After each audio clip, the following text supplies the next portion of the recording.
Hello people, welcome again to this channel, and today we will learn about TikTok application, and I would like to show you how you can remove the stickers video from TikTok application.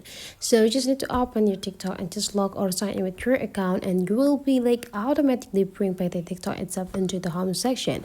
But now this is not the place that you can work with it. You just need to jump into your profile. So in this profile there will be a lot of sections that you can access. There will be your content section, there will be the private content section, there will be repost content section, save content section, and like content section.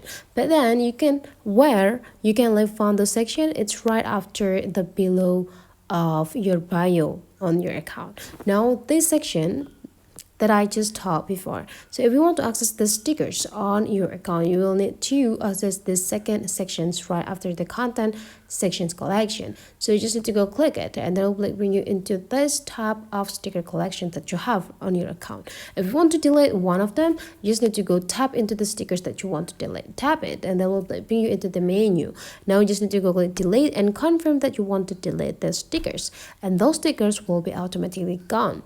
And that's it. That's so easy and simple. Please just drop some comments on this video to ask for further information, or you can also subscribe to this channel to get this other tutorial about the application that you have on your phone. Let's get into other tutorial, guys. Thank you.